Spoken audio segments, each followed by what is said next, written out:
Hi Copic friends, Michelle Houghton here. I've got a new video for you today featuring these faces from Inky Antics. Now, what I'm going to be doing, what I discovered, is that if I only color one of them at a time, I pretty much can do them in about 10 to 15 minutes. That being said, if I only do one, we can keep the video in real time. At least this first one, I know I can do all of it. So I'm going to do this little face on the lower left, this little girl with freckles, and I'm going to color her up for you, and I'm going to leave it at normal speed so you guys will actually see kind of how this looks in real time. So I'm going to start with her skin, and I am using my E50 to fill in the base of her skin tone. So I am going to be working from light to dark. Both of these images, the corners of their eyes are not closed. So as I approach that area, I slow down just a little bit to make sure to leave the whites of her eyes. That's a little bit hard to see with this E50. When I come in with my second kind of mid-tone color, you will see that a little more clearly. But I'm using a small circular stroke and some flicks. I'm really just trying to get a fairly smooth bottom layer with that E50. So I'm going back over some of those areas, hitting it a second time.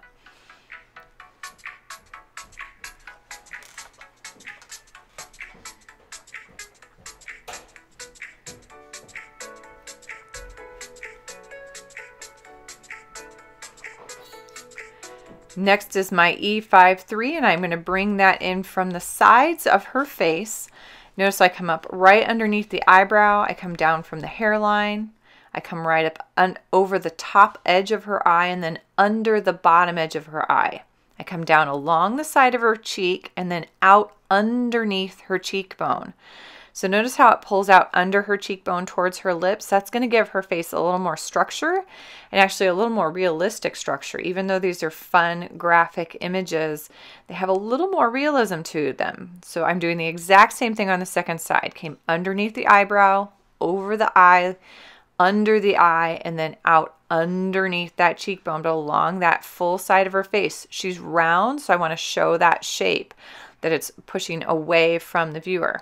I'm also going to give her a nose, that hint of shading kind of right down the center. So I'm using this E53 along one edge of her nose, and I'm coming underneath her nose a little bit, flicking that color out.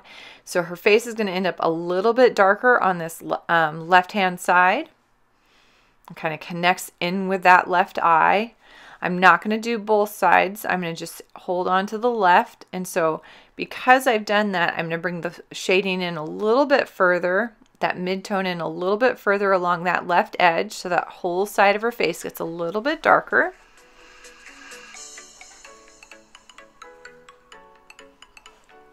Back to my E50 to kind of smooth that line in between the two. So I'm using a small circular stroke and some flicks. What I do is I run right along the edge of that E53, and I'm softening that edge and pulling it into that E50 area.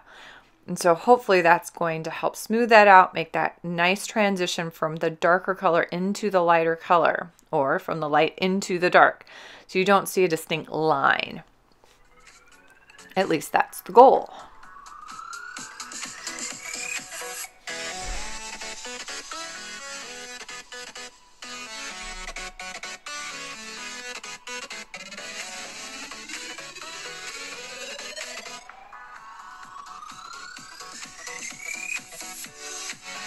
Next, I'm adding a little hint of blush on her cheeks, even just kind of that pink feel that we get in a healthy skin. So I'm bringing in R21, and I'm bringing it from right underneath her eyes and pulling it out a little bit into that light area onto that cheek above her cheekbone, so it's really on top of the cheekbone, and then a little bit underneath the cheekbone as well. I'm going to soften both of those edges just a hint with that E50 again. I don't need much. The ink has stayed pretty wet as I'm working, and so I can really just do that very lightly with that E50.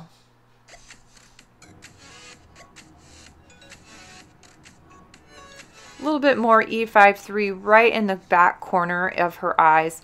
I want to make sure that area sinks back. If you think about the shape of a face, that's an area where our face indents, kind of right beside our eyes, and so it does get darker in those areas, and I want to make sure to push that back a little bit further. I've got a little E93 that I'm touching on her lips. This is one of my favorite base lip colors for lighter skin. And then a little E04 right at the corners of both her upper and lower. These are very small lips, so this is a little bit overkill for this image, doing both of those colors. But I tend to do that just because I like the fact that, again, it's adding a little bit of volume, a little bit more touch of realism, even on a fun small graphic image like this. So I'm pretty pleased with her skin tone, and I am going to move on to her hair. But before I do that, I'm going to add a cast shadow with a BV20 right underneath kind of that edge of her hair. Now, because I made this side darker over to the left, that means the light source is probably more prominent on the right hand side. So the sun has kind of moved across the sky. It's a little bit heavier on above my right hand. So we're casting the shadow underneath that side. I'm going to add a little bit of that BV20 kind of at those far edges, right at the corners of her eyes. Again, that's going to push that back even further and add just that next level of depth into that face. I really don't have to blend that in because that color works so well with these skin tones that I've used already. So on to the hair. I've got a YR31 that I'm using as my first color. And I'm not actually going to base the hair this time. I do that a lot on my hair, but I'm going to leave white showing this time, but I'm going to put quite a bit of YR31. I'm trying to work with the lines that the artist is given. So you're going to see, and I apologize, always my hand is going to be in the way a little bit because I'm working with that marker fairly vertical. So it's a little hard. I can film at an angle, but then you guys get kind of a funky visual effect when I do that. So I want to make sure. In a second we'll move aside and you can see that.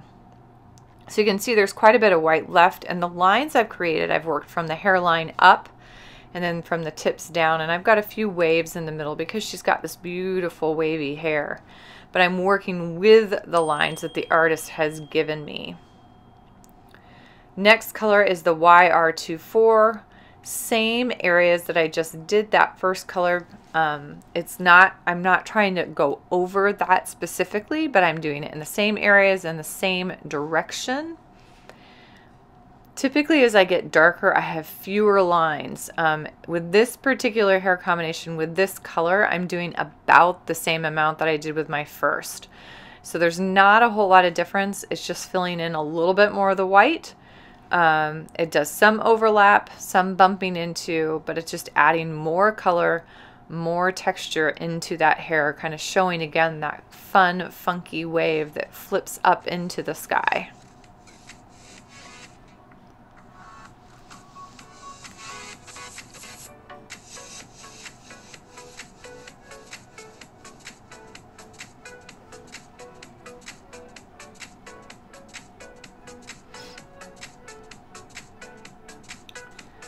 Next is YR27, and this one, as I get darker now, I will use a little bit less of. So I'm not going to do as many flicks. I'll still have them coming from the hairline up and then some of these waves back.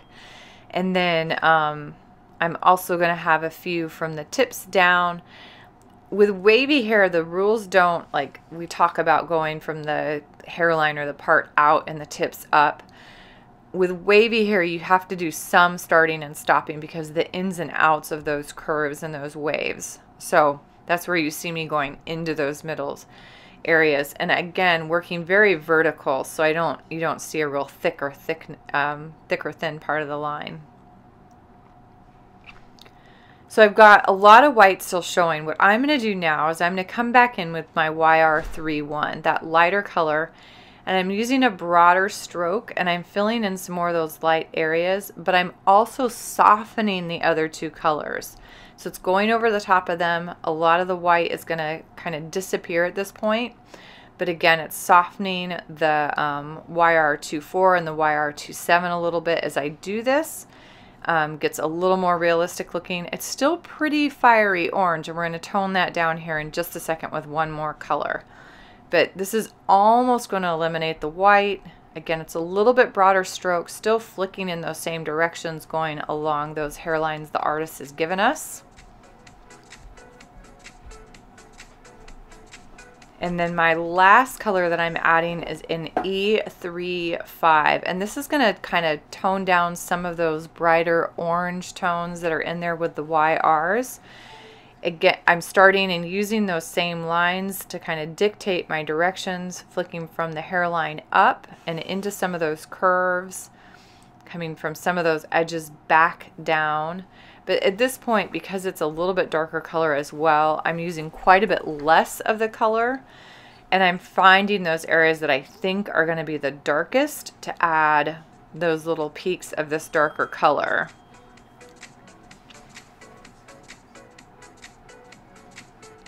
But you can see just from, because we're in this real-time format, is that I've slowed down quite a bit as well.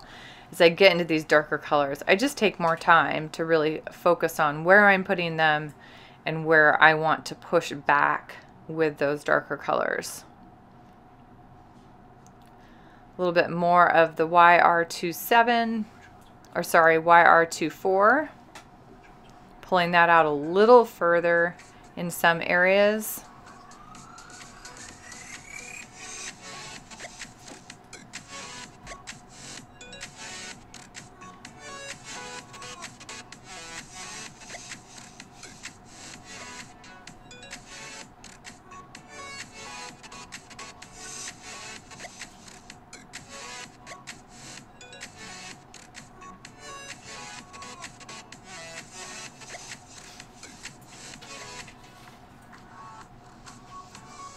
And back to the YR31.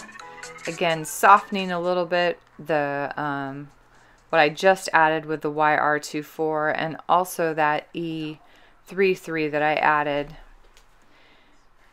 I want to see, I personally like seeing some of those flicks or that texture, but I don't necessarily want it to look like stripes or zebra stripes. So I do kind of go back and forth softening, but trying to hold on to some of that texture. The last thing I'm doing is I am going in with my Colorless Splendor. I don't necessarily want a bunch of true white highlights, but I am going into some of those lightest areas and softening the edges of those lighter areas. I find that if I've left some areas of white, if I go in and just run that Colorless Splendor right along those white areas, it softens those edges really well. But that's pretty much it. So you guys saw that. It's about 12 minutes long, the actual coloring time, and you got to see it from start to finish. I just want to thank Inky Antics again for these adorable faces, and if you have a chance, stop by my blog to see all the live goings on.